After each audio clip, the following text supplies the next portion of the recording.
When you go the pre-owned route, you save lots of money. You can still get warranty coverage. You can still have peace of mind on the vehicle you're purchasing.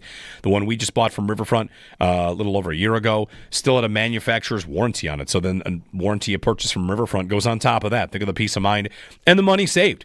Tens of thousands of dollars, 30 to 50% of the value by going the pre-owned route because, a new vehicle is going to be very expensive and the person that drives it off the lot the first day, that's a lot of depreciation. You can basically cash in on that by being the next person to own that car. So Riverfront Auto Sales is here to get you the best vehicles they can find, the best vehicle you can find. 886-1626 to give them a call. And this month also, you can keep going on doubling your tax refund. So it's up to $2,000. A $500 refund gets you $1,000. $1,000 gets you $2,000 towards any vehicle on the lot. Plus, Riverfront, again, has guaranteed credit approval. No matter your situation, they'll work with you. Visit Riverfront Auto Sales today, 1379 Niagara Street. Online at riverfrontautosales.com. You can also call them at 886-1626. That's 886-1626 for Riverfront.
NFL owners meetings underway in Florida. The Bills are down there.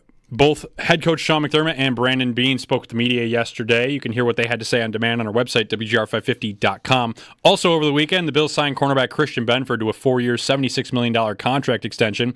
You can read all about that in Sal Capaccio's article on our website as well. Sabres got back in the win column yesterday, winning 8-5 over the Washington Capitals after dropping the game the day before against the Philadelphia Flyers 7-4. Yesterday, Alex Tuck and Tage Thompson both scored twice, while Peyton Krebs, Sam Lafferty, Jack Quinn, and Ryan McLeod all add goals as well. Also adding a goal in the game, Alex Ovechkin. He scores goal number 890 yesterday, pulling him within 5 goals of breaking Wayne Gretzky's record. Sabres are back in action tomorrow at 7 o'clock in Ottawa. As I said before, the owners' meetings are underway in Florida. One of the main topics of discussion will be a proposed ban of the tush push. The Green Bay Packers initially proposed the ban, but have yet to have a member of the organization comment on it. This is the 3rd year in a row that the competition committee has discussed the elimination of the play, but it's the first time that a team has openly called for its removal. All 32 teams in the league will vote on this proposal, as well as all the other rule proposals, tomorrow. The Final Four in the NCAA men's basketball tournament is set, and for the first time since 2008, and the second time in its history, all 4 1 seeds have made it to the Final Four. On Saturday, April 5th, Auburn will take on Florida at 6 o'clock, and Duke will tip off against Houston at 8:50.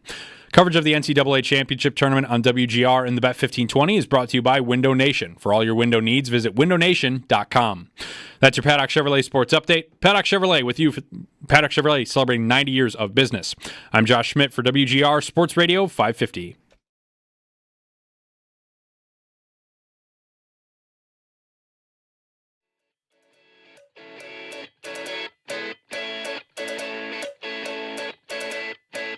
Needs, I wouldn't say needs, but we'll look for competition, Matt. I mean, I would say our offense did pretty good last year. I think when you look across the board, I don't have all the metrics of, offensive points, scoring, all that stuff, but I think what Joe Brady and Josh and our offensive team did was pretty good. And, we like the addition of Josh Palmer to our group and feel like he's a guy that really fits what we like to do, kind of another positionless wide receiver. There's still time to add more players, but am I sitting here going, man, we've got a hole there? No. Brandon Beane on the Bills' weapons and receivers. Welcome to smokescreen season, folks. I got to hope it's favorite time of year. Better be a smokescreen. Should be a smokescreen. Good morning. Jeremy and Joe. Joe's out this week. Nate is in for Joe. And we're hanging out here on WGR, hanging out with you. Overcast. I was about to say the sun's up, but I can't really confirm that. I'm sure sources close to the clouds say the sun is out. High of 62 today. Windy. It's humid. I had to take the shell off. Yeah. It's not hot, it's humid. Yeah, it's sticky. It's moist. Yeah. Not my favorite. No. Yeah, anyway. Give us a ring. 803-0550. We'll get to Paul at 8:30 on the Sabres win in Washington last night. I've got a little something I've been sitting on. I was on vacation last week, so excuse me, I've taken some notes. I've taken the liberty to take some notes, Nate. Because, when you're on vacation, I was a staycation. I was home a lot with the kids a lot and listening to the station and keeping up on everything. And I decided to tackle one very small project. And that is, I looked at the last 5, 6, 7, 8, just went back until I was satisfied, teams in the NFL that led the league in scoring and then what they did in the draft the next year. Okay. What I was looking for as a pattern was like fortifying. I hear it a lot. I hear the Bills' offense was awesome. Good. Why would you do anything? Mm-hmm. And I hear that a lot. And I think, my answer to that is you should never stand still. And if you had the best defense, you would, of course, draft players for your defense. Mm-hmm. You would still do that. But I started thinking about exactly this idea. Now, this is limited because it's just the best offense, the most points scored, which isn't always the best offense. But, all right, going back, I did the last 7 offenses to lead the league in scoring and what they did in the draft with their first 3 picks, because the Bills have a 1 and 2 2s, and we all know that they will probably focus on the defense, as they should. Mm-hmm. But that said, what have teams that have led the league in offense done in the draft? And here are the teams going back the last 7 years. It's the Cowboys, the Chiefs, the Cowboys, the Packers, the Ravens, the Chiefs, the Rams. So the Chiefs are on here twice. The Cowboys are on here twice. The Rams, the Ravens with Lamar. Mm-hmm. And I wanted to see, does a team ever think, like, we're fine. We were great last year. Why would we draft anybody else? And I found that every one of those teams drafted at least one offensive piece in the first 3 picks. Dallas did an offensive lineman. The Chiefs twice added a receiver in that spot. Mm-hmm. They did it with Xavier Worthy, even though they weren't the best offense. But they did it with Rashee Rice, second round pick. The Cowboys went offensive line wide receiver. The Packers went center and wide receiver in their first 3. The Ravens went running back. I was thinking about the Ravens for this, too.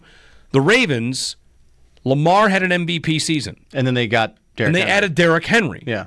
The Eagles added Saquon Barkley. Yeah. Here are the Bills maybe going to lose James Cook, or we'll see. Like, that's a separate issue. But what you have seen, I think, is great offenses and great teams saying, like, we got to keep going. And I don't know if this is a smokescreen from Bean. We don't need anybody else, but we kind of have to be honest about one thing here, which is they did lose a receiver they did not expect to in Mac Hollins. Mm-hmm.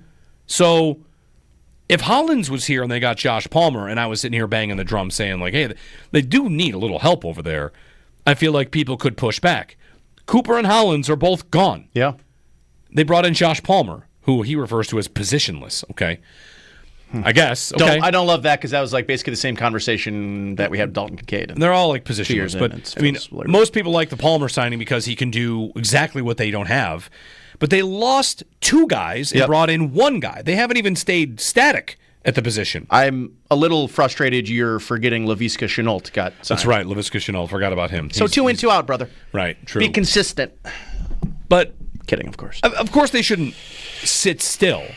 I think the first-round pick is very likely to be a corner or defensive tackle.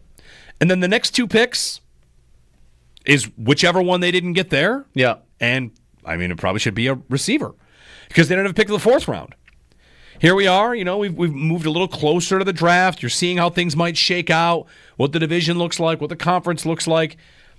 I would just be wary of, and I guess I want to ask the question, haven't the Bills been a little bit guilty of doing exactly what they're talking about right here the whole time? Which is, no, we're pretty good over there. Yeah.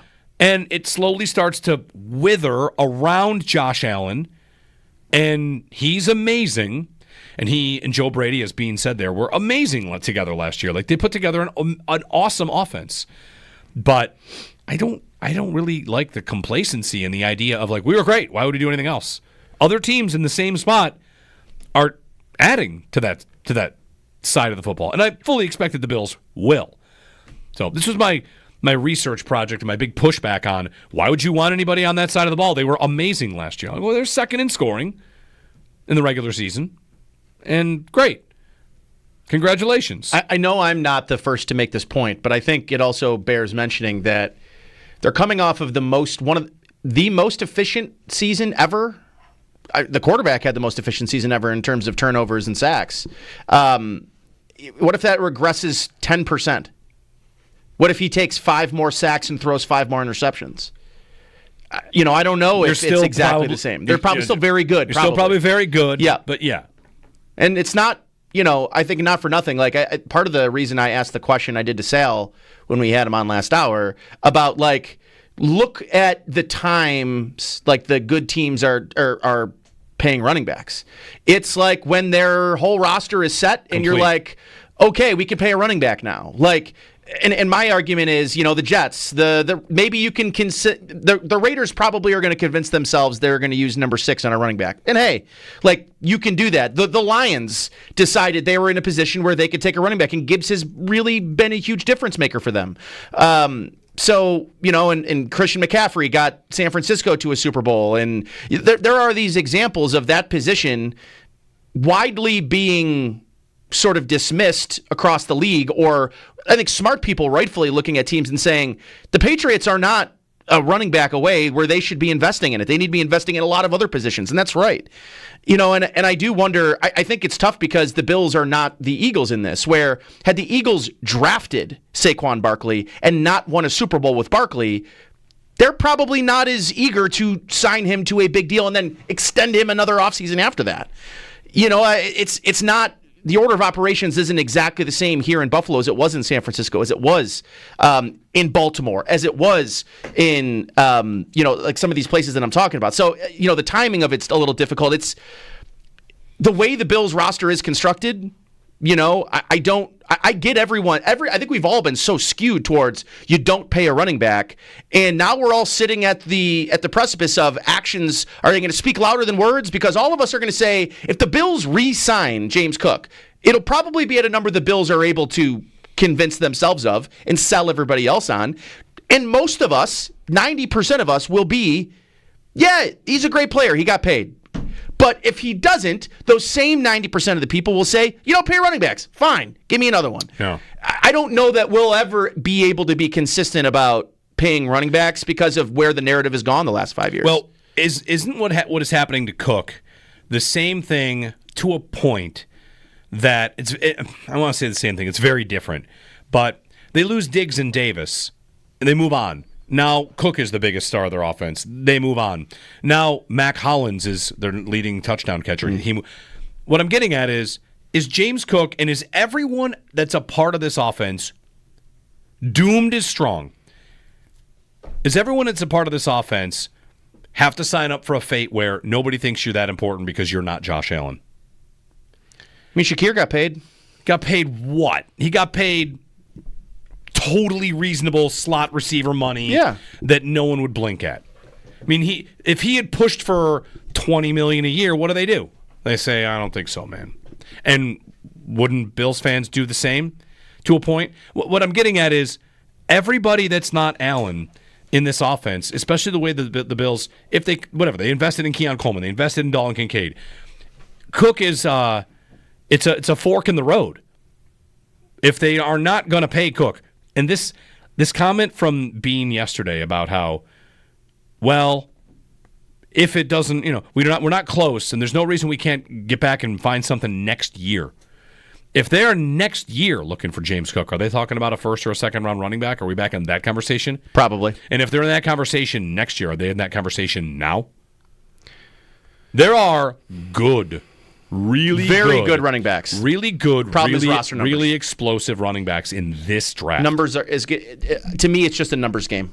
I get that. Can't draft a running back that you're going to try to slip through to the practice squad. Joe and I have had this little side bet. It's on the bet board. What are they more likely to take, a running back or a linebacker? And I've been fighting running back forever. And I've even said I'd rather they pay James Cook $12 million a year than draft a running back with a second-round pick because it's time to win now. And if it's time to win now, those picks I need on the defensive line, the secondary. They've spent a lot chasing the running back idea. Now they have one that is a borderline star, and we're already immediately kind of ready to say, like, just go. Can't the argument be made, though, that if you're talking about one position that could walk in and have a day one effect, maybe better than any other offensive position, it is running back? Okay, if that's true, who did that for the Bills? Did Cook do that? Cook did not do that. He didn't. Singletary walked in and split time with Frank Gore. And Singletary was a guy we always thought, like, he's pretty good. He's not great. In fairness, we don't exactly know how good Cook could have been his rookie year. He didn't really get the looks. They had an established guy in place. That's right. That they liked. Not enough to pay, but they liked. It's not a hot take to say he is their best running back they've had, right? Yes. Rush yards over expected. Here are the running backs that are ahead of James Cook in rush yards over expected per attempt. Okay? Derrick Henry, Saquon Barkley, Jordan Mason, Chuba Hubbard, Jerome Ford, Bucky Irving, Jahmyr Gibbs. End of list. Those are the good running backs. Mm-hmm. I mean, Jordan Mason might be a little bit of a Shanahan system guy, but he just got traded. But Chuba Hubbard had a great year. Then they drafted a second rounder. Henry and Barkley, Gibbs and Irving. These are the guys you want. I think definitely Irving's an example of this, is they had an incumbent that was good. Rashad White. Mm-hmm. He was good. He was okay. They drafted Irving, and he was better, and they were just like, all right, we're just going to give you the ball. Right. Now, what happens when Irving comes up for a contract, and they're like, oh, we'll just go to the next guy, and the next guy is Rashad White. Then you're not as good. You think, oh, we got a guy ready? When they give it to Ray Davis, like, Ray Davis is pretty good. Yeah, but I'm not, I'm not turning the room over to Ray Davis. I'm not afraid of whatever. You can convince me of two things here, and I have banged the drum for don't pay a running back. But if I could get it where they sign him and they pay him and they stop spending picks on it, I feel like I have value in that. Where do I save my money? Instead of drafting running backs in the second round, I now draft a defensive tackle in the second round, and on that rookie deal, holy cow, the money I'm saving because this guy ends up being good, or make that corner, or make that receiver. I know that from the financial side of it, you save the least by drafting running backs, just about. It's like running backs and guards and safeties. The lower paid positions, you save the least when you draft them high. Mm-hmm. But if by signing Cook, I can go 3 more years where I don't draft a running back in the first 3 rounds, then I'm saving elsewhere by doing it. So it's not hard to convince me. If they announced an extension to him today, and he says it's like 11.5 a year. Mm-hmm. Okay. Yeah, sure. What am I going to do? Be worried about it? The cap No. The cap can be moved. He could average 11.5 a year, and his cap hit this year could be $3 million. Mm-hmm. What am I going to worry about that? Yeah, I don't know. It feels like this is the most shade of gray conversation you possibly could have is about running backs right now. Because I just think you can walk in with 3 people with 3 different opinions and nobody walk away saying one of them is wrong. I don't think there's a lot of positions you can talk about where you have multiple opinions and it's hard to just say someone like, yeah, no, it's just not right. I also think that there's something to be said about the value of other offensive positions, skilled positions, just going through the roof. I mean, wide receiver contracts have gotten untenable. Like, except if you're the Bengals, apparently. You're going to be the only outlier where you're going to pay, 40% of your salary cap to 3 players, and we're going to see how that works. That's another reason to draft one, because the bad receivers get $10 million a year. Yeah. Like, go pick one. Yeah. Because if you want Diami Brown, he's not bad, but he hasn't done a lot, and it's $10 million a year for Diami Brown. It's how much for Josh Palmer? I mean, like, that's a good chunk for a guy that has not done a lot. It's an expensive position. And so because that specific position is so expensive, you can make the argument that running back contracts have become a value. I mean, $11.5 million, what you just said with James Cook if he signs. What's that in terms of wide receivers? Oh, that's 45th? That's nobody, yeah. I mean, that's like probably the going rate for a high-end wide receiver 3.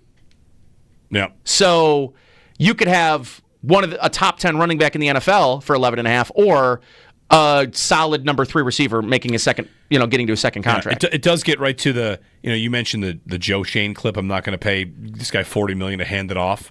The Bills have wanted to do that. Yeah. They have been very much motivated to say, let's commit a little more to this and stop our freak show quarterback from having to do so much. I think that was one of the more, I think if Joe Shane could go back, he probably wouldn't have said that quote. I think it's misguided. I think that quote is. There are reasons not to pay a running back. That is not one of them, to me. And I'm paying my quarterback a lot of money. I'm not going to pay the running back that has to turn around. I mean, I just think that's not really, to me, solid justification. The Giants had plenty of reasons to not pay Saquon Barkley. They weren't good. That's why you don't pay Saquon Barkley. Maybe you just don't say that because you're on TV and you're in front of your boss, who's the owner of the team. But, I mean, what I would say if I was the Giants is, we're not good. We don't know if our quarterback is good, and we're not going to find out by handing the ball off to Saquon Barkley. That I could agree with. You're not going to find out about Daniel Jones. I mean, heck, did they not know about Daniel Jones? I mean, I feel like everybody knew about Daniel Jones. So, yeah, I don't know.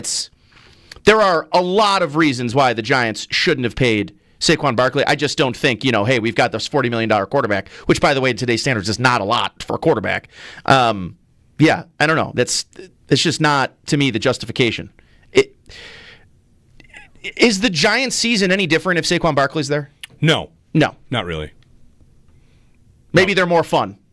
Maybe Tommy DeVito, I don't know. Maybe, I don't know. To me, the Eagles, the Ravens, the Bills, the Niners, these teams that are at the top, running backs matter in their offense because of how well they could throw the football. In the case of, at least for the Bills, maybe not the Eagles, but the Eagles have been able to do quite a bit through the air considering their quarterback's a limited thrower. Part of the reason is this year, he won the Super Bowl MVP. Yep. Won a Super Bowl MVP. Had a couple of absolute dimes in that game. Their downfield game is so effective, not because teams are worried about Jalen Hurts running. It's because they have one of the best running backs in the league. That matters on how teams defend you. Yeah, the Chiefs committed to stopping Barkley in the Super Bowl, and they did. Teams committed to stop James Cook this year. It's the first time in Josh Allen's career, maybe outside of his rookie season, where it was like, okay, we need... Was it not the Kansas City Chiefs game plan in the regular season against the Bills to stop James Cook? He had his worst game of the year against the Chiefs. They won by a score and a half. They won by 9 points, 10 points. 803-0550 to join us. 1-888-550-2550. Jeremy and Nate. Nate's in for Joe. Sal. Boy, I must say Sal on the other side. Paul on the other side. This is what happens when you go on vacation for a week. You forget everybody's names. This is just how it's going to go, I guess. It's got to be tough to be a teacher, Yeah. Could you imagine? A lot of names. Yeah. James Cook, 1,000-yard season, 16 touchdowns. Sounds like you think he's pretty important to the offense. I do. And the Bills are just going to gamble a little bit with him because they don't have anything to lose, really. Just franchise him at the end of next year or extend him then. Yeah. It's a spot where it's tough for a running back. Get used up. Get treated like you're less than. Yeah. Not as important, even though he's pretty important. And what's so unique about him is he is not like other running backs where teams just ride him into the ground. He's still one of the least used starting backs in the league. Like, he's not this guy. He's not Derrick Henry. Averaged 26 carries a game or something. He's still sparingly used. Maybe that adds to his value. People are using it as a negative. Right. I might use it as a positive. Right. They might say your snap count is this. Like, well, that's because you picked that. Yeah. And that means I also don't have the miles that other running backs have at this age. 803-0550. Paul Hamilton on the other side. You can give us a ring if you want. Jeremy and Nate here on WGR.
NFL owners meetings underway down in Florida. Bills head coach Sean McDermott and general manager Brandon Beane both spoke with the media yesterday. You can hear what they had to say on demand on our website, WGR550.com. Also, you can read about cornerback Christian Benford signing a 4-year, $76 million extension. You can read Sal Capaccio's article on our website, WGR550.com. Sabres get back in the win column yesterday, beating the Washington Capitals 8-5. Alex Tuck and Tage Thompson both scored twice, while Peyton Krebs, Sam Lafferty, Jack Quinn, and Ryan McLeod add goals as well. Alex Ovechkin also scores goal number 890, pulling him within 5 goals of breaking Wayne Gretzky's record. Sabres are back in action tomorrow at 7 o'clock in Ottawa. One of the big proposals in the owners' meetings that will be discussed tomorrow is the ban of the tush push. The Green Bay Packers initially proposed the ban, but have yet to have a member of the organization comment on it. Again, all 32 teams in the league will vote on this proposal, as well as all other rule proposals tomorrow. And the Final Four for the NCAA men's basketball tournament is set. Number 1, Auburn will take on number 1, Florida at 6 o'clock, and number 1, Duke will take on number 1, Houston at 8:50 on Saturday. Both those games on Saturday. Coverage of the NCAA Championship Tournament on WGR and the Bet 1520 is brought to you by Window Nation. For all your window needs, visit windownation.com. Those are your Paddock Chevrolet sports headlines. Paddock Chevrolet, celebrating 90 years of business.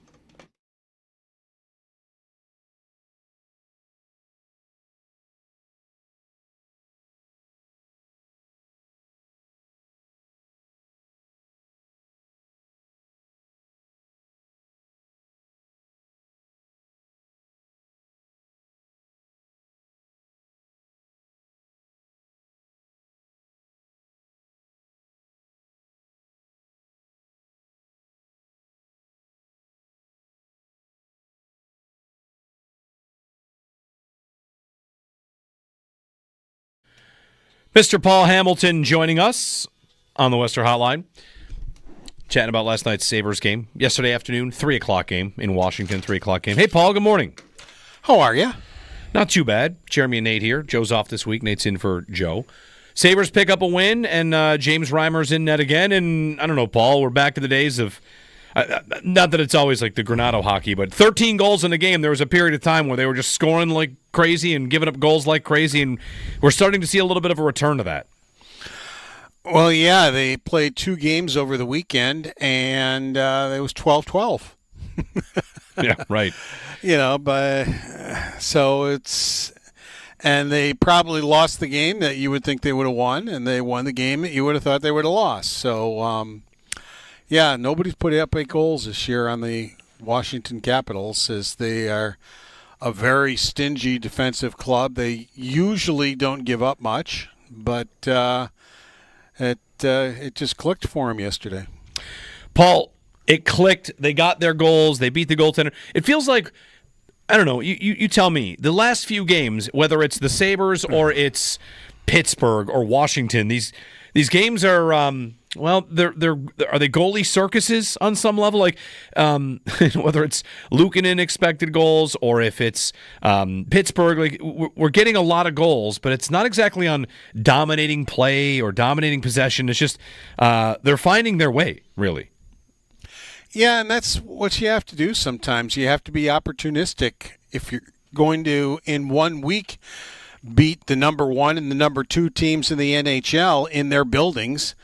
You have to be opportunistic, and they certainly were. I mean, every time Washington would get back into the game, the Sabres would answer, and every single time. And it's not something that they've done a lot of this year, but recently they have, and that especially, I guarantee you they would have lost that game earlier in the year. When it became 6-5, because Ovechkin scores, and that blows the roof off the place. Now the fans are in it. Now they're rolling. And then Buffalo takes their penalty, and then they give up a goal on the power play. Now it's 1 goal. I guarantee you they would have lost that game probably by 3 earlier in the year, because they would have panicked. They would have sat back. And Lindy Ruff all year long has been on them. Be aggressive. Come after the other team. Don't sit back. Don't be passive. And if they beat you that way, then so be it. But at least you went out being aggressive, towards the other team. And that's what they did, and they were able to get the goal to restore their 2-goal lead again. And that was the biggest thing. Like, they always had an answer for the best team in the league. Paul, one of the things they're getting is contributions from players that, I guess to be frank, like this season they did not get big contributions for. I'll start with Jack Quinn, who's been hot of late. I saw a couple of comments you made about him. What's different, and should we trust it? Like, isn't that the bigger question? Should we trust what has happened with Quinn? Well, it's really happened since he was late for that meeting and then missed the game because Lindy Ruff, that's the rules. If you're late for the meeting, you don't play. And ever since then, he's got 8 points in 4 games. And the biggest difference is very simple to see. He's shooting the puck, and not only is he shooting the puck, he's doing it with authority. And, look at the way, coming in on that breakaway. I was thinking, because he has some pretty fancy moves on shootouts. Well, he took off at the blue line, and he was long gone. So I'm thinking, all right, shootout move here. And I think that's what Logan Thompson was thinking. Because, I don't think he was thinking that Quinn was going to shoot it from that distance. And he did. He just came down and just absolutely rifled the thing right under the crossbar. I mean, I think he surprised him from where he shot from. But that's just an example of, him. He scored a goal. One of the goals in this streak he scored, it was very patient. He got the puck in the slot, saw that he didn't really have a shot from there, and very patiently took 2 more steps and scored. And just let it fly, and that was in Philadelphia, that goal. Now I remember. So it's just the confidence he's having shooting the puck. Can you trust it? I don't know. Yeah. As I said, it's only been 4 games. But that's the Jack Quinn I think we've seen before. That where I thought to myself, this is a guy that can score 30 goals in this league. Well, that was a little while ago. I mean, you can look at it when he was injured all those games. He only played 27 games, but he scored 9 goals, which is like a 27-goal pace when he did play after 2 major injuries. So, is how long can he hold that confidence? How long will he keep shooting the puck? I mean, he would pass up the shot almost every time this year, and I'm just thinking, why is he doing that? That's not him. That's not his game. Why is he so goofy that he's so off right now that he has no confidence in what he's doing and passing up shots? Paul Hamilton joining us to talk about last night's Sabres win.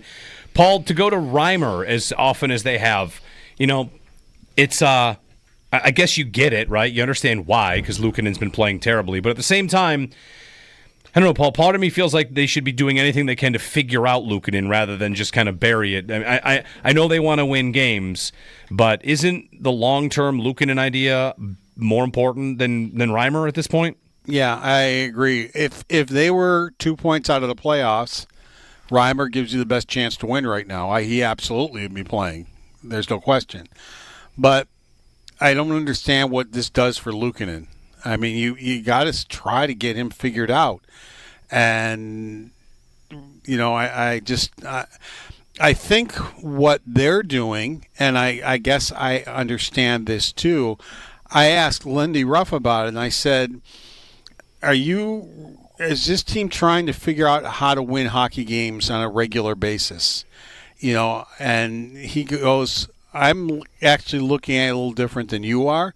You're looking at it as they're trying to show, I'm thinking Ruff's trying to show them what it takes to win hockey games. And he said basically what they're trying to do is not find ways to lose hockey games like they've been doing all year. And it's working so far. I mean, it's since the Edmonton game, for the most part. Now they had 2 stinkers in there, Detroit and Philadelphia. But you're not going to play well every single night. But, I mean, here in a short period of time, you've beaten Washington, Winnipeg, Vegas, Edmonton, Ottawa, who's playing very well. And then, you've beaten all these teams. And so, I think what we're watching here is he's trying to show a team that would get squirrely. As I said, I guarantee you they would have lost that game a month ago against Washington. The way the fans got into it and everything, and the way it was going, they would have got real goofy about it. But they're trying to show them, no, all right, so what? The adversity. Live with it. The other team's going to score goals. Who cares? Live with it and figure it out. And that's what I think he's trying to teach them right now. Paul Hamilton, his appearance brought to you by Raylax Honda. Raylax, we got this. We got an Ovechkin goal, Paul. That's kind of cool, right? I mean, I don't know if Sabres fans were rooting for that. He's not breaking the record against them, but he got a goal, and he keeps pushing forward towards the ultimate record, which he could finish it out. It was fun in that building when he scored, and then everybody thought he scored again. As it turned out, Dubois tipped the puck, but it was almost like two quick goals by Ovechkin, and then. So people, the audience and the fans were like, he did it again. And I thought he did it again. I actually tweeted out, he did it again. And then I had to retweet out, say, nope, the puck was tipped. He gets an assist. But, it was just electric in there when he scored that goal. And it's a shame. I would have loved to have seen that record. It would have been fun to see. It's just a shame that he wasn't close enough to it. Now, Lindy Ruff with his wry sense of humor, there's somebody said, well, you're not going to have to watch the record. He said, he has to get 6, and Lindy looks at the guy and goes, I wouldn't count him out. Yeah, Paul Hamilton. Thanks, Paul. No problem. Take care. All right, next up, the Ottawa Senators for the Sabres. Nate, you'll appreciate this because there's two schools of thought on Luukkonen and what to do with Luukkonen. Mm-hmm. Those of you in the chat, some people in the chat get upset when we talk golf, but you're going to be ready for this. Luukkonen right now is you can't hit your driver. So you could do two things.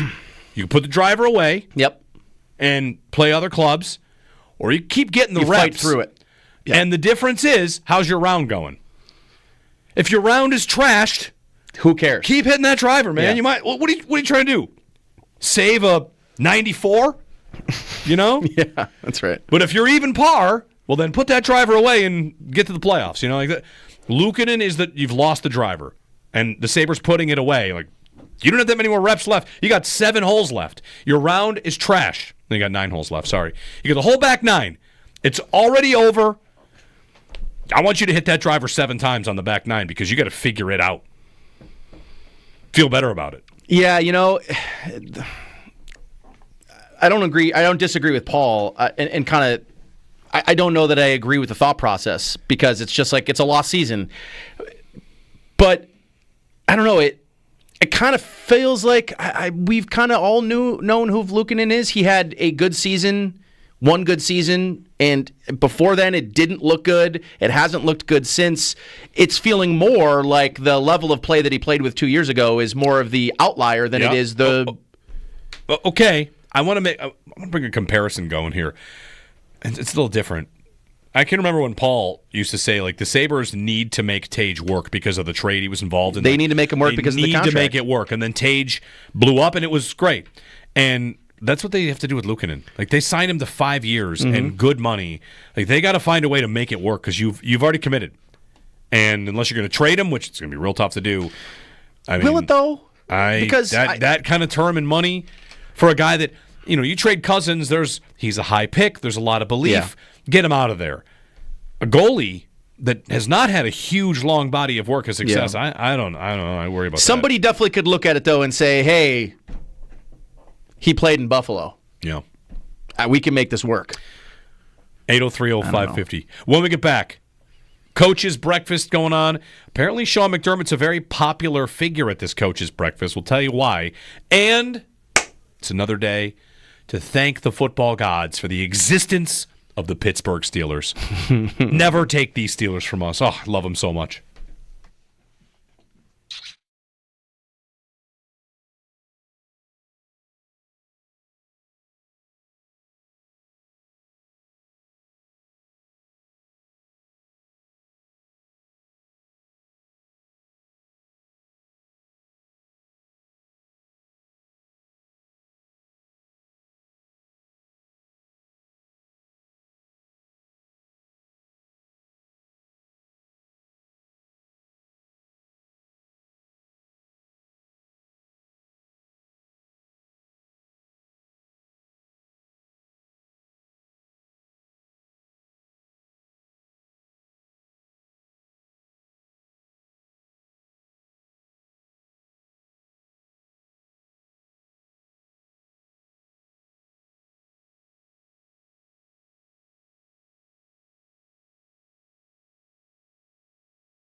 Jeremy White here for FanDuel Sportsbook, official partner of WGR. America's #1 sportsbook, the best place to bet on sports. You got the Final Four coming up, a loaded sports calendar, a lot of big golf events, of course. Whether you're into basketball, baseball, hockey, golf, exclusive promotions from FanDuel, including Dinger Tuesday, Hump Day parlays, golf profit boost tokens, live betting on golf, live betting on the basketball. You've got lots and lots of options. Build your parlays. Build a hockey game with a golf winner and a baseball winner or an anytime home run. Have a good time with it. And right now, new customers with FanDuel get $200 in bonus bets with any winning $5 bet. So visit FanDuel.com/white and make every moment more. FanDuel.com/white. 21 plus and physically present in New York. First online real money wager only. $5 first deposit required. Bonus issued is non-withdrawable bonus bets that expire 7 days after receipt. Restrictions apply. See terms at sportsbook.fanduel.com. For help with a gambling problem, call 1-877-8-HOPE-NY or text HOPE-NY.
So Mike Tomlin at the coach's breakfast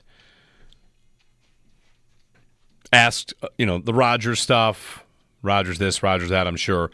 But he says, Tomlin does, he's comfortable with Mason Rudolph I got to turn my computer down, as Mason Rudolph as QB1. Quote, that's why we brought him back. Oh, that's why. Yeah. Okay. Mason Rudolph, QB1 for the Steelers. And please. Listen. Please. Aaron Rodgers, I need a favor from you. I need you to just say you're going to, retire or go to Minnesota. Go anywhere. Yeah. The world needs. Don't bail the Steelers out. We need another year of the Steelers rolling out like Mason Rudolph at quarterback and winning their 8 games, and we just need it. I need the poster team for mediocrity to continue living this life. It's wonderful to watch. They'll start 3-1. It'll be, are they real? And then, of course, they'll crash and burn and make the playoffs and get beat by 40 in the first round. And then the following year, their quarterback will be Duck Hodges again because he's available. I do find it pretty amazing that they've managed to potentially downgrade from Russell Wilson and how about playing your hand that way? You said you wanted one or two of them back. They both left, and you go to Mason Rudolph. Yeah. Aaron Rodgers and DK Metcalf had a throwing session over the weekend, according to Mike Garafolo. What did they throw? What did Metcalf throw? I'm sorry. There you go. They had a throwing session. Yeah, And McDermott is very popular because he's getting a lot of questions about the tush push. He is doubling down on wanting to ban the tush push. Is maybe he the face of the opposition? You know what? He should be. Yeah. Because when he's the most credible to do it. Yes, he is. When the Packers say we think it should go away, people are like, you lost. Okay, yeah, I wonder why. Let's cry about it. Yeah. And for McDermott to do it, yeah, like, hey, buddy, there's nothing they can say against you. If you don't want to ban it, I'll beat you with it, but I don't think we should allow it. Right. There isn't a better... If somebody wants to rail against it and be the face of it, he's got to be the guy. That's my coach right there. Yeah. He's got to be the guy. I'm ready to pound my chest for McDermott right now. Plus, he's got some... Get him, coach. He's got a really good Travis Matthew hat on right now. I mean, his stock is rising in these corridors. 803-0550 if you want to join us. Owners meetings underway from West Palm Beach, and Sal is covering those for us, and coverage of NFL owners meetings brought to you by Window Nation, the perfect fit for your home and wallet. Visit windownation.com. You can join us in the chat. You can join us on the phones. Plenty to get to. Jeremy and Joe. Nate is in for Joe here on WGR.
Good morning. NFL owners meetings underway down in Florida. Bills head coach Sean McDermott and general manager Brandon Beane both spoke with the media yesterday. You can hear what they had to say on demand on our website, WGR550.com.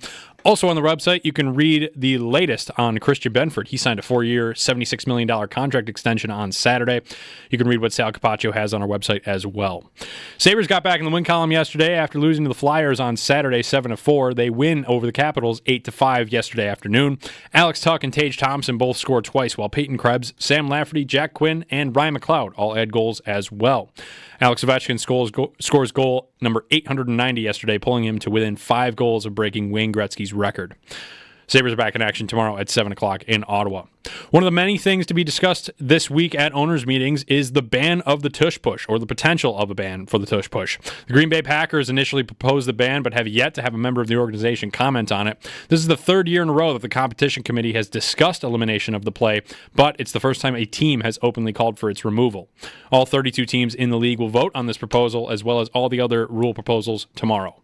And the Final Four for the NCAA men's basketball tournament is set. And for the first time since 2008 and only the second time in its history, all 4 number 1 seeds have made the Final Four. On Saturday, April 5th, Auburn will take on Florida at 6 o'clock, and Duke will tip off against Houston at 8:50. Coverage of the NCAA Championship Tournament on WGR and the Bet 1520 is brought to you by Window Nation. For all your window needs, visit windownation.com. That's your Paddock Chevrolet Sports Update. Paddock Chevrolet celebrating 90 years of business. I'm Josh Schmidt for WGR Sports Radio 550.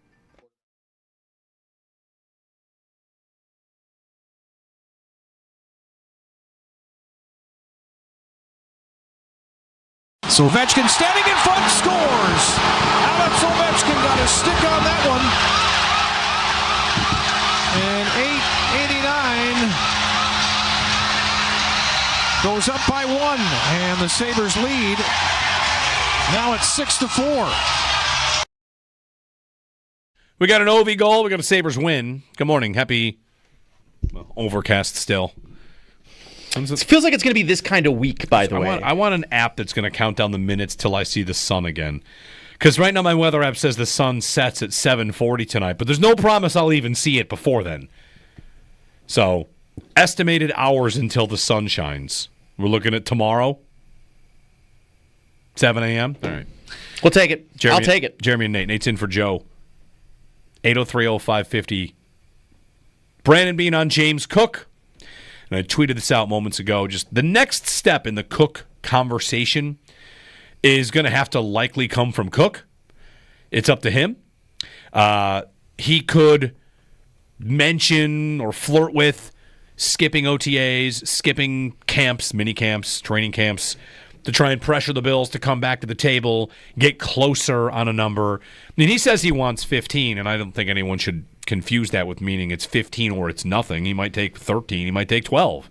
The Bills might be offering 8. You know, we're not privy to the numbers there, so it's not as binary as 15 or else. But if they want to strike a deal and he wants to say, get to work here, come closer to my level, then he could start skipping things and talk about skipping things.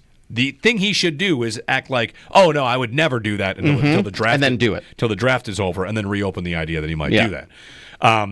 That's, wouldn't that be the advice you give his agent? Like, oh, we're going to slow play this after the draft. Make sure they don't take anybody else. Mm-hmm. We know there's 2 guys there that are in the room with you, but nobody knew. We'll see. And again, the very important context there is rookie contracts. Fines can be rescinded and waived. So you skip all of training camp on a rookie deal, and you say, like, fine, I'll come back. And like, all right, fine, we won't fine you. Like, that's how that works. Whereas, a guy like Le'Veon Bell misses all that time looking for new contract. Guys like do that looking for new contract that are already on a second deal. Now they're going to make up the money that they're losing every single day, and then it gets tougher and tougher and tougher. So anyway, 803-0550 is our number. Did you see the tweet yesterday from Alex Brasky, the Batavia reporter, covers the Bills? Which one? About Beane's quote that the Bills have not closed the door on Rasul Douglas or Amari Cooper. Okay. What I would say about that is the Bills never close doors. It's why it's so odd, or noteworthy, I should say, that Beane said we're on to the draft. It's kind of closing the door a little bit on Cook. It doesn't mean we can't get to it next year. That's kind of closing the door on Cook. It sounds a lot like what they did with Gabriel Davis. With Gabe Davis, we're at training camp and we're asking about a contract, like what's the story on Gabe, and they loved Gabe. Gabe is a great example of how everybody's got a price because they walked from Gabe, and there's nobody they've liked more, right? Iron Bill Awards, off-season guy, leadership guy, their guy, and even that was like, well, we're going to walk from that because we can't pay you what you think you are going to get, and you're welcome to get it. Good luck. We're going to walk from that. And that might be the path that Cook is walking, where it's, hey, sounds great, love you, man, and love you to ball out for this team, and if you have a great year, good luck to you. Have a good time. Yeah. But it does sound like the track that Gabe Davis went down, because I can remember at camp asking Bean about Davis, and it just sounded like for him it was like not really on my radar. Mm-hmm. We're not close enough to think we're on the radar. Yep. And we're going to let him see what he's worth. And he got more than the Bills were going to spend on him. He got way more. The Rasul Douglas piece, not interesting. I think that they may find themselves in a situation where if they're not in a position in the top 3 picks that they have, the 2 second-rounders in their first-round pick, to get one of these guys that they feel is a borderline plug-and-play or a guy that's going to come in and really compete for a starting job with Dane Jackson, if they don't get one of those guys, Douglas makes a ton of sense to me. Cooper's super interesting because I think you and I both agree that one of those top 3, maybe their 4th pick in the 4th round, could be Kyle Williams, could be one of these maybe field stretching receivers. Isaiah Bond has been linked to the Bills. He had a top 30 visit with the Bills. Like one of these speedsters. Let's just say the Bills walk away and they've really reloaded the defense. They get their potential starter at cornerback at 30 or 56. They get their defensive tackle. They get their end, but they don't end up finding the receiver that they want to add to this group. And you bring back Amari Cooper after the draft. What's that mean for... you're not going to sign Amari Cooper, a veteran of the league, to be your number 5 wide receiver. Unless the league thinks he's washed, and then he's your MVS. Yeah, maybe. But doesn't that take snaps away from Keon Coleman?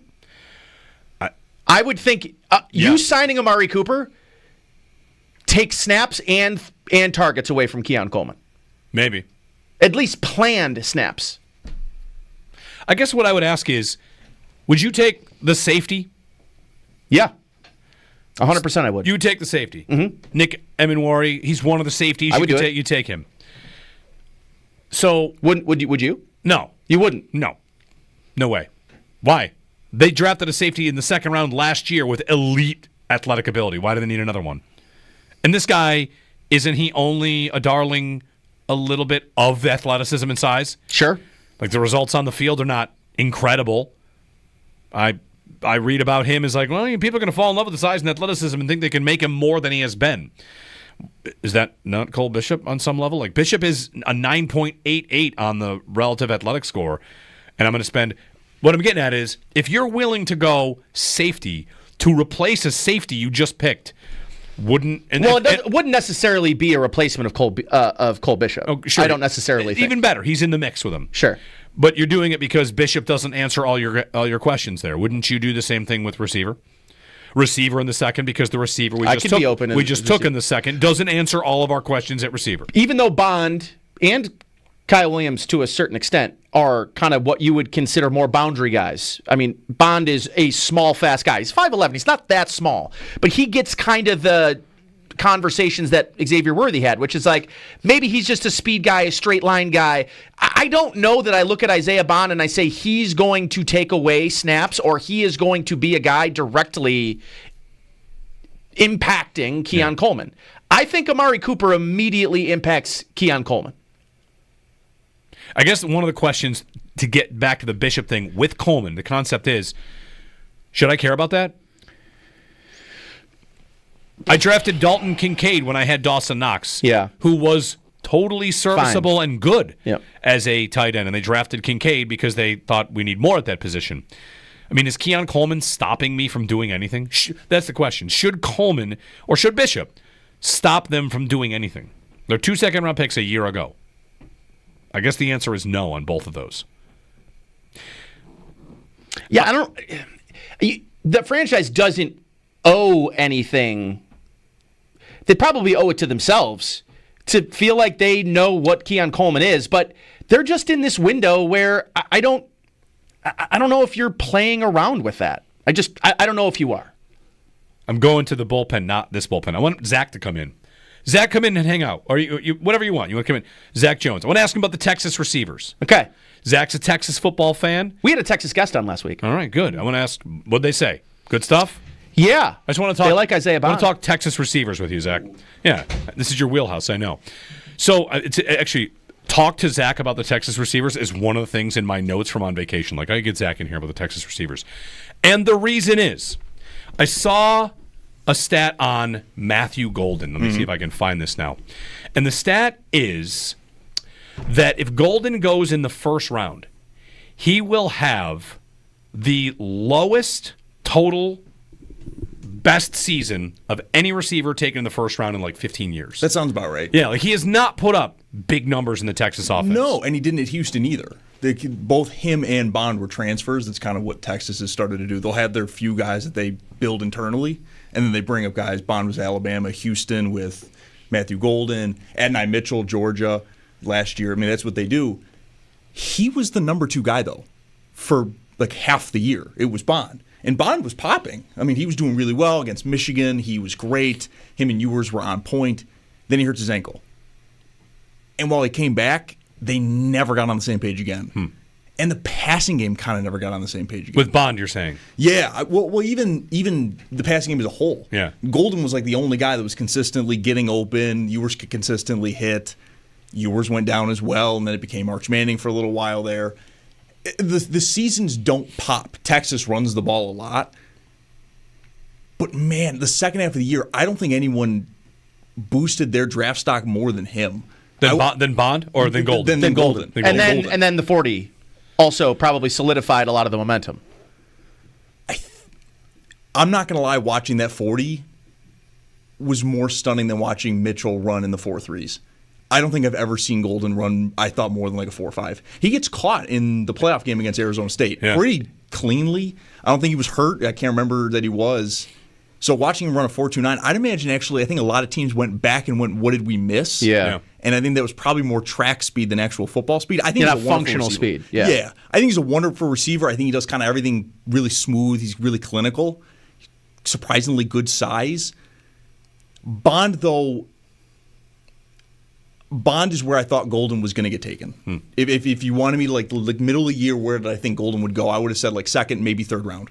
Good receiver, probably could get on a roster. You'll have to like fine tune some stuff, but he works. Bond, I now find in that spot. A little bit smaller, not worthy by any means, but 5'11", 180. I think that's probably the breaking point for the Bills. I mean, I go back to that clip from the Combine at One Bills Live with McDermott kind of going like, small and fast, big and fast, yeah. I think Bond's probably that limit. But now after a bad season because of injuries and such, I think he fits like perfectly for the Bills. He can stretch the field. You can use him in those spots that Khalil Shakir was used in the AFC Championship game with like those quick bubble screens that he doesn't have the getaway speed. Bond does. Right. It is funny. The Bills love to flirt with speedy small receivers. Yeah. They meet with a ton of them. They meet with them all the time, and then every training camp, what is it? It's like, what about Andy Isabella? How about KJ Hamler? Right. How about some of these guys? They got some speed. LaVisca, actually, he's not that small. He's big. He's running back. They flirt with the idea of it, and then they go with like a reclamation project. And they've never really invested in it, but they act like they want to, but then they just kind of do the exact opposite. Yeah. It's not even that we flirt with it, but we hold off. It's we flirt with it, then we draft Keon Coleman. Yeah. Let me ask you this, because this is a dramatization I've kind of made up in my head. But Tyler Dunn had the reporting that the Bills loved Worthy and that Joe Brady loved Worthy, and Worthy thought the Bills were going to take him. So it's last year. The Bills come up on the clock, and like Joe Brady looks at B and he's like, "Let's go," and they look at McDermott and he goes, "Too small." So they move on. And now they get to this time, and it's Bond, and they look and they go, "Let's go." And McDermott says, okay. Isn't he 20 pounds bigger? He's a little bigger. He's definitely bigger. Yeah, He's bigger than Worthy. That was my issue with Worthy. Like Yeah. I was more of an Andy Mitchell Worthy's guy. 160 and Yeah. isn't Bond 180. Like I feel like There's a difference. Could you talk the coach that doesn't want really small guys into Bond instead? Yeah, I think so. I mean, that was my one big issue last year with Worthy's. I thought he was a good route runner. He stayed healthy. He had one issue with his hands, but it was more because he literally broke his hand and had issue catching the ball all the time. It was the fact that people were like, "Oh, this is going to be a new Tyreek Hill," and I'm like, "Ooh." He's like 30 pounds lighter than rookie year Tyreek Hill. Like he's not that guy. He's closer to a faster Tank Dell or such. Now, his career has worked out for the most part pretty fine up to this point. Keon Coleman, maybe less so. I find myself, and maybe this is more my bias or what have you, I think someone like Jalen Royals out of Utah State maybe fits what the Bills like more. 200 pounds, little bit slower, low 4.4s. But I think you could walk McDermott to the water much easier with that than Bond. I think Bond is probably the cutoff point where it's like, okay, he'll be fine. But I think someone like Royals or the Iowa State guys probably way closer. Were these success specifically against them change any? No, I think they liked it before. Okay. Yeah. Right? I mean, like they met with him. Who knows? All right. Thanks, Zach. No problem. On the Texas receivers, Bond and Golden and I saw Quinn Ewers threw a ball 70 yards.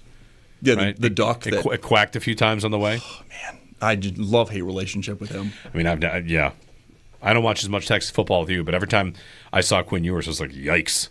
I felt bipolar for most of the year. He was like benched in the Georgia game. I'm like, that's it. It's done. We're on the arch. And like the middle of the game, you're like, I don't want him gone yet. Wait a second. No. Yeah. And then the fourth down play against Arizona State, I'm like, oh, you're a hero. Yeah.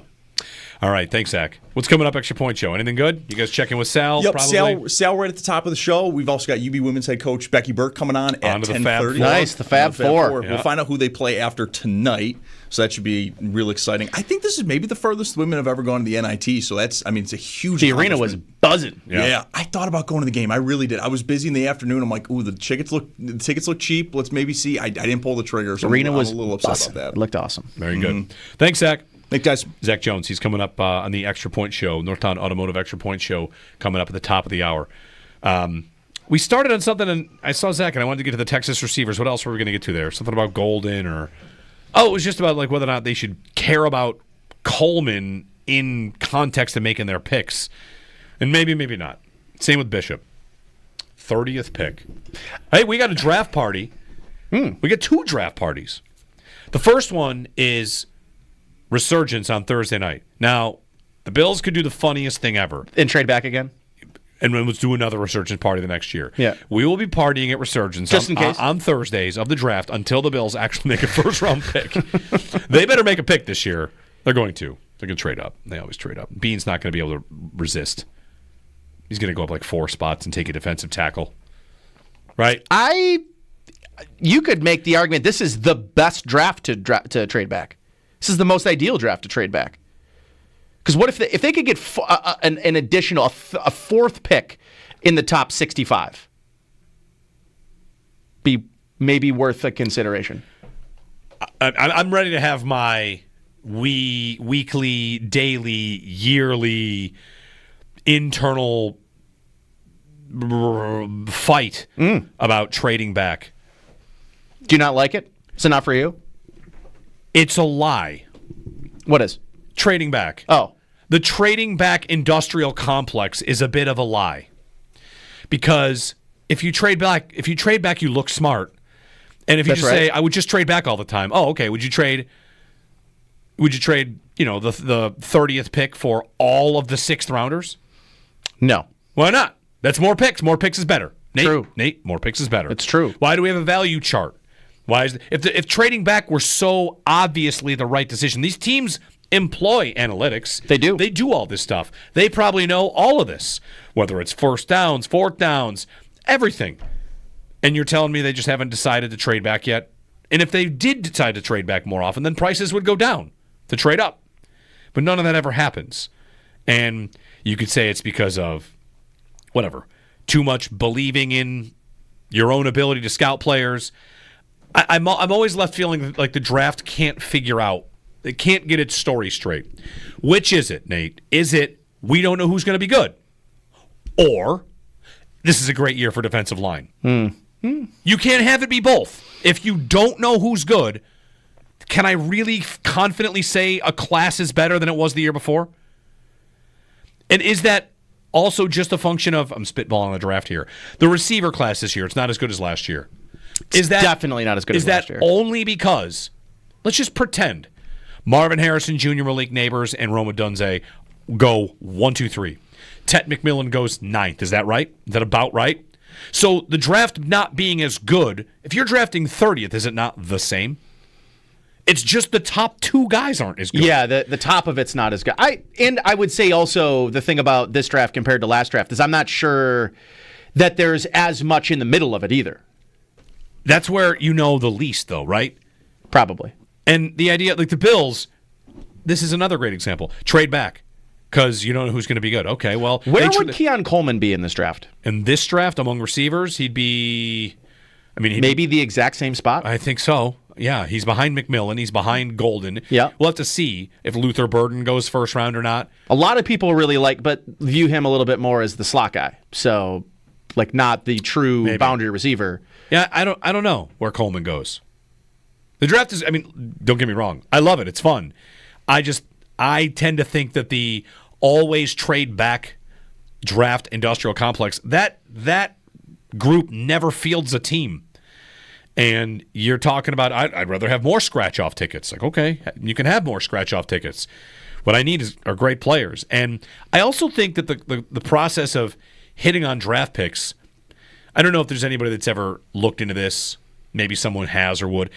It does feel to me like teams are better than they used to be at knowing who's going to be good, at finding red flags, and maybe even more than that, on systems being more open to types of players that are better fit for it. And the college game and the pro game becoming a little bit more closer. Yeah. Yes.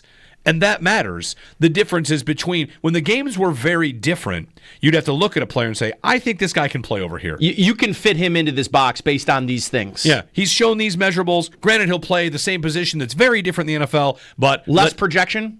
Yeah, I think there's still projection. There's still, of course, projection. But the two products to me seem closer than they used to be. Who's the biggest draft bust in the first round of the last 7 years?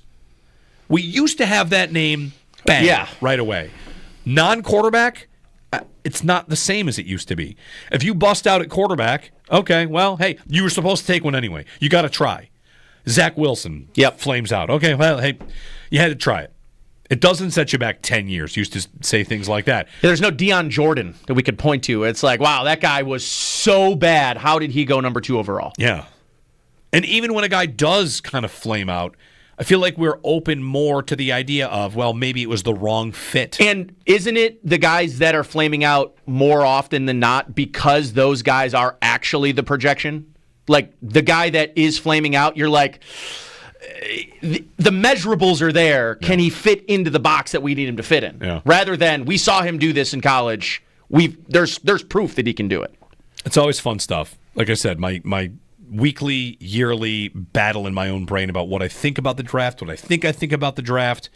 Be a fun one for the Bills, drafting 30th if they stay there. And 2 seconds is going to be fun. So our draft party, as we continue to start to sell tickets, and you can jump on those. Come to the draft party. We're going to have a good time on Thursday, the draft. And then Friday, we're going to be at Wayland. So a Thursday and a Friday draft party.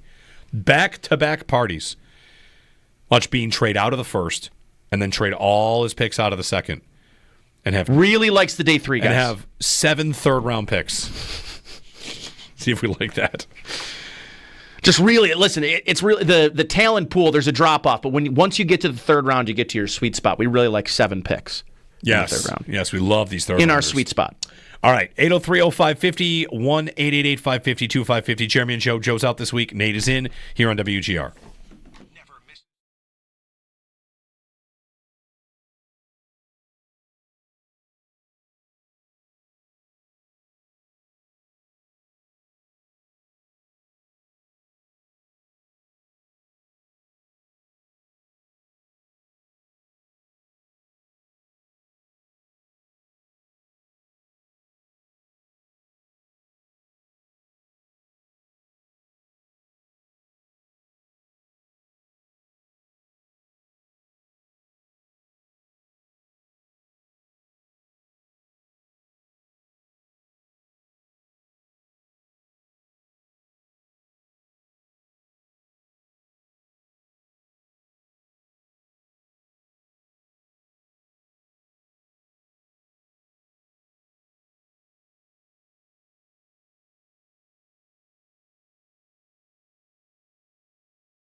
Highly productive, speed into the defense, his ability to make the big play, all-around player, and a great guy, great teammate. And how about Joey? Obviously, with your organization for a long time. One of the best players to ever play the game. Sal Capaccio talking with Jim Harbaugh, who wore Air Monarchs, I believe, Air Monarchs in the coach's picture. Harbaugh wearing the dad shoes all the way. On brand. Sal at owners' meetings and at the AFC Coaches Breakfast and WGR's coverage of the NFL owners' meetings, live from West Palm Beach, brought to you by Window Nation, the perfect fit for your home and wallet. Visit windownation.com. You can hear again from Sal at 10 o'clock. One of the big stories today is about the tush push and how it's gaining traction to possibly get banned. It has to make it out of the committee first and then get voted on by the entire league. And it has some support in the committee to get out. McDermott is one of those championing getting rid of the tush push, which I am fully in favor of and just want to treat it like it's not that drastic a change. I don't think it's anything that people say it's soft or anything. The only thing they would actually change is you just can't push the quarterback from behind. You can still have a quarterback sneak. You can still have your schmozzle over the football with all your giant people. You can still have your giant quarterback push. You're just not going to have anybody push the quarterback from behind. Sounds great. I watched that for 30 years, and it was fine. And maybe more than 30, 35 years, we all did that. And the tush push came along, and I am totally in favor. I think it stinks. See you later. Just go ahead and sneak it regular. And McDermott, I think, has a good leg to stand on here as a team that employs it. It works well, and they still don't want it around. People make fun of the Packers because they don't want it around because they lost to the Eagles, blah, blah, blah, or they lose to the Eagles. No. So anyway, one other thing. Sal was talking with head coach Sean McDermott, and he said McDermott said the Bills will have to get back to addressing having specific special teams players as part of their roster due to some of the rule changes, like the new kickoff rule. And he said they are, quote, down a big piece with Mac Hollins gone. And I want to put a little 2 and 2 together here on Mac Hollins, and that's just when Bean was asked about Hollins leaving, he said you'd have to ask Mac, which to me strikes me as a GM that's a little surprised to have lost him. And I wonder if the Bills were asking Mac Hollins to return in a primarily special teams role, and he said, I want to be a wide receiver. I want to play primarily a receiver's role, whether that's a depth receiver, that's fine. He goes to New England, and now New England's receiver core includes, Stephon Diggs, Mac Hollins, maybe Travis Hunter by the time the draft is over. But could Hollins have left Buffalo because he wanted a bigger role than they were willing to give him? And if that's the case, then that'd be interesting on a number of levels. Just the idea that, everybody eats, everybody's happy. Here's the guy that led you in touchdowns. Again, speculation. Maybe we'll get this answer in time. Hey, man, we loved you. You led the team in receiving. Great. Can I be a receiver? No. Oh. All right. Well, I'm going to go to New England. And then Pat Moran tweeted at me that his sources, he's heard that New England's offer was $1.5 million more per year, which would not be a surprise because I think New England probably has one more year of paying We're the Patriots tax, where nobody wanted to go there for post-Belichick, and it looked like a mess. Now with Drake May and Mike Vrabel, like one decent season, I think they'll probably have to stop paying that tax. But right now, they try to give guys money, and they have trouble. They tried to get Chris Godwin. They couldn't get him. They got Hollins, and if it's $1.5 million more, then that would explain that. And they paid good money for Diggs, who I think is a nice move for them, if he's healthy. If he's not healthy, then it's going to be tough. But I think it's a fine move for Diggs and for the Patriots as well. 803-0550. We'll get Johnny in Buffalo. And Johnny, good morning. Hey, good morning, guys. I'm fully on board the receiver train, as you are most years, Jeremy. It's just we have to give more weapons around Josh. We consistently add to the defensive side of the ball, which I understand. You need to beef up the interior of that defensive line, adding Bosa to replace, Von Miller's great call there. And, you need some help at corner and safety, of course. But you look at the offense, Mac Hollins led the team in snap percentage last year on the field. And he's not a great wide receiver. Yeah, he had a good season, but how much of that is attributed to Josh and our ability to run the ball? And he's a great blocker and he'll be missed, but he wasn't scaring anybody. Nobody was game planning for Mac Hollins. And, Keon Coleman, he had an okay rookie year, but again, his ability to separate isn't great. And I just go back to watching that Kansas City game. It just felt like although we did score some points, and, I think a lot of that's attributed to Josh, James Cook, and that offensive line, but our receivers don't scare anybody. And we haven't added to that.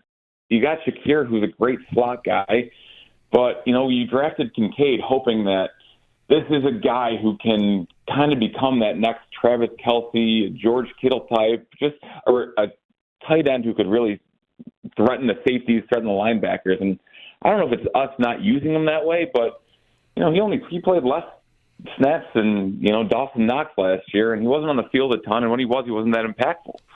I'm still waiting for that Dalton Kincaid breakout game where he goes for over 100 yards and 2 touchdowns, and I don't know if we're ever going to see it out of him. It just seems like there's something missing there. And if we go another season with that same receiving core, teams are going to continue to adjust as we adjust the different teams. And it's like you load the box more, you say, okay, beat us. And maybe we will in the regular season because that's what we do. But we went into last year saying there's not enough talent on this roster offensively.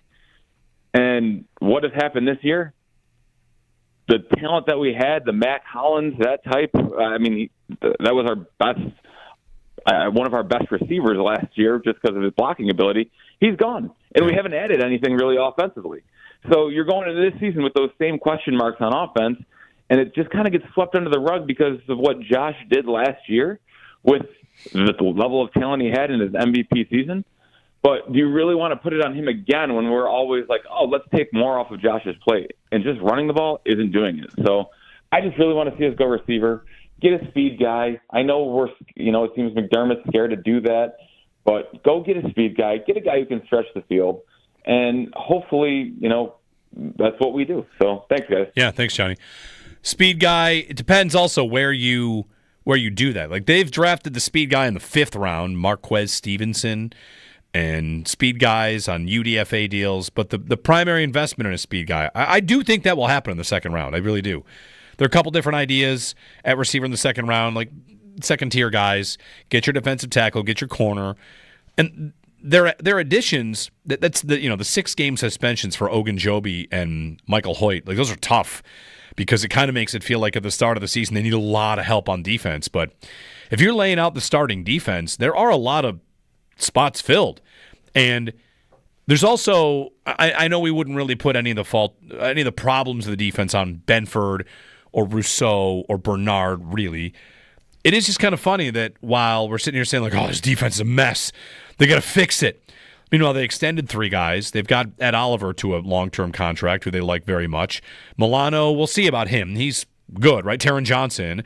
I've got a lot of pieces of a pretty good defense, and I do think they could probably have a return to where they normally live, and that would certainly help. So I'm not anti-defense, against defense. I'm just, there's not that many jobs. They have a bunch of picks. How many could they possibly? Well, they don't have that many jobs on offense either. So I guess I'll prepare myself for a 6th-round receiver that's going to play special teams, which is fine. They're going to need that. The Mac Hollins thing, it's funny. Like it's almost like we can't talk about the Mac Hollins departure because Hollins was, a guy off the street who overperformed and people loved him because of his performance and because of who he was and his personality and no shoes and costumes, and Joe Brady saying he's one of his favorite humans ever. Maybe it was Allen that said that. Like, they loved this guy, loved him, and he produced. And then he walked. And there's something about that that's, and now here, I've got Bean saying you'd have to ask Mac, like, how could that have fallen apart? That you'd be that shrewd on a contract for Hollins. He got decent money, but nothing big at all. And to me, that's odd. It's a little strange. I'm kind of tied up on it. Of course, you shouldn't view him as must keep and must play at wide receiver, but it was a little bit of a success story, maybe a lot of bit of a success story, and then he walked. And now, I mean, am I thinking about replacing him from a special team standpoint or replacing him as a receiver? I mean, Mac Hollins' snap count, I guess their plan is for Palmer to be the Cooper replacement and Coleman to be the Hollins replacement. I guess that's the plan, which that could work. I fully expect them to be a top 5 offense every year Josh Allen walks the earth as a football player. So, hey, they were good last year. Like, I know, their quarterback is amazing, and their offensive coordinator looks pretty bright too. But maybe next year, the guy that they're throwing to on the outside on that wide receiver screen on 3rd and 10 isn't Amari Cooper. It's somebody that's a little shiftier, a little faster. Maybe they're not throwing, receivers 2 and 3 screens on the final possession because they can get the ball down the field against Kansas City. Here's a team that had an incredible offensive line, great pass protection, a quarterback that can get away from pressure, and in the biggest game of the year, they could not get the ball down the field. That's a problem. And, they know that. They talk that game. They did get more explosive last year. I mean, Brady did a great job. Allen did a great job. They've got a really good thing going. But it's almost an impossible task here because I'm not even thinking about where they rank. They have to rank in the top 5 offensively or else something went wrong. But that's not even it. What I want to find a way to do if I'm them is how can I be unstoppable come the postseason? And part of that was balancing it out, right? Giving more to the run game, running it when you're trying to kill off a game or running it when the pass isn't working, being just more balanced. They accomplished that. They did. 803-0550. Thanks for the phone call, Johnny. All right, we'll get a quick break in. Extendo Sports on the other side. I'm going to bring Owen in here. I have some questions about goaltending stuff with the Ovechkin conversation, the Ovechkin chase. So we'll wrap up the show. Owen's going to pop in here for Extendo Sports, and then we'll hand off to the Northtown Automotive Extra Point Show, who will talk with Sal live from West Palm Beach at the NFL Owners Meetings. Jeremy and Joe on WGR.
All right. Some time for Extendo Sports. A lot of fantasy football on my radar lately. Got roster cuts in some dynasty leagues, had some lotteries, and a couple big trades over the weekend. Good times for fantasy football, I guess. Jeremy and Joe, Owen Parker in studio with me for Extendo Sports here. Josh Schmidt producing. What's up, O?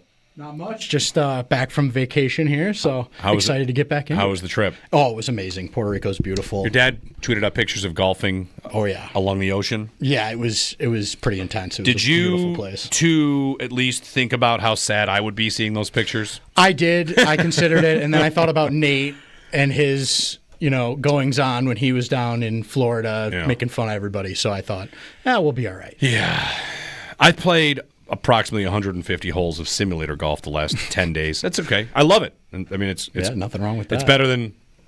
I also played 4 holes outside. Yeah, that I tried to right before we left, and rough. It was tough. Well, anyway, a couple things. I want to do as a goalie here because I feel like we get the Reimer UPL conversation, but I wanted to ask you about. I was listening on Friday, I think, and Sal and Joe were talking about Gretzky and Ovechkin and the goal scoring eras, and this is why we do as a goalie. When I watch the 80s, I watch that and I think, wow. Exactly. As a goalie, how do you watch that? I mean, I love talking about this because I find it to be such a fascinating aspect of goaltending and hockey in general. I think it's by far in sports the most evolved position over the past 40 years position in any sport that you look at. Like, quarterbacks have obviously changed. The game has changed. It's from statue quarterbacks to guys that can run. Right, but you look at look at the goalies that Gretzky was playing against when he first came in the league, and whatever that was, 79, right?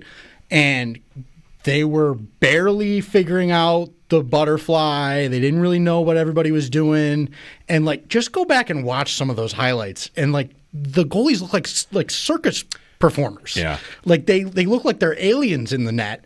There's no angles and depth. There's none of that. It's just, let me try and kick my foot out in the way of this puck. Was it about athleticism and reaction time, whereas now, how much of it is, as you're training now, angles, reading of plays? Is that what has really come a long way? Yeah, it's if you can understand the geometry of the position, because there's it's angles and depth and size changes, all that stuff. If you can have a good grasp on that, you can be a pretty poor skater and still get around and stop pucks because you understand how to take up that 6x4 net using how close you are to the puck, how far off your post you want to be. All that stuff can be just bonus, more coverage where we talk about guys getting accidentally hit by pucks. I'd say 40% of saves now are guys just dropping and they're just getting hit. Being in position. And that never happened then. It just, the gear was smaller, the guys were smaller, and they just weren't coming out of their nets as much. It's really interesting. It's a question I've never thought to ask. Does each guy have his own, do you know what your square footage is? I wouldn't say that I know any kind of specific numbers about that, but because when scouts are doing that, I'd imagine they want to kind of like the combine. You're measuring wingspan. Here it's hand sizes, right? All right, pad to pad. How big are you left to right? And right. That's interesting question. Not something that I've ever seen discussed, but I know in my coaching and when I was being coached, we do a lot of work with box control, which is what I do is I take 2 dog leashes and I attach them to the posts in the corners and bring them down to the puck. And you can see that's your visual for this depth gains you this much more angle. And that's how you kind of get the feel for how far you need to move. Right. And that's the kind of thing that guys are working on now that just makes there's so the average, I think I was looking at it earlier because I knew we were going to talk about this, 7.5 goals a game back when Gretzky started, and now it's closer to 5. Yeah. It's a completely different game. And again, without making it about insulting or I guess taking down at what Gretzky did, because that's not my intention. No. As you say, the position has evolved so much. I think about if I was a pass rusher and I spent my entire career rushing Drew Bledsoe, and the same person spent his entire career rushing Lamar Jackson. Right. It would be very different. It's a completely different Your numbers would be very different. Right. You would be just as good but we might have an expectation that you didn't get there as many times. Exactly. And I think you can see that similarly, like shooters are definitely far, far better now too. Right. So it's a push and pull of the shooters get better, the goalies need to adapt. The shooters keep getting better, their sticks get whippier. Everybody scores more goals. The goalies are always a step behind, but they've caught up a lot more recently. Yeah. And I think that's why you see, we've talked about how bunched up the position is now. There's only a few of those elite guys. I think it's because everybody's pretty good. And then those elite guys are just, they have that bonus on top of athleticism or experience, like we talked about with Vasilevsky, or, they just have one extra trait. They're a little bigger, they're a little faster. Everybody's got a baseline of, I'm good at this. I know how the angles work. I know how the game works, and you go from there. And that's why everybody's so meshed up in that sort of middle area of the league, goaltending-wise. Yeah. All right. Northtown Automotive Extra Point Show's coming up. Rules stuff. There's also something in the NFL today. Pro Football Talk has this, that they're going to maybe have Sunday night games can be flexed to Thursday with 3 weeks' notice. So get ready for more scheduling changes on short notice. Mike Tomlin, open-minded, ahead of the conversations about banning the tush push. Andy Reid, if the tush push is putting players in a bad position, you probably have to do something. This is sounding like it's getting momentum. Love it. I'm happy. Mm-hmm. Hey, the chat is happy because Owen is sitting in his father's seat. Oh, yes. Wow. They're very, taken very the happy. throne. Wow. I know. Very good. I saw Joe sitting in the seat while I was gone, and then when I got in, it was way down low. And I saw there was one day I was off where you guys were debating how tall people were, and I thought, Joe looks like the seat is way low today. So, anyway, for whatever reason, it was down. I lifted it up. All right, we're back tomorrow.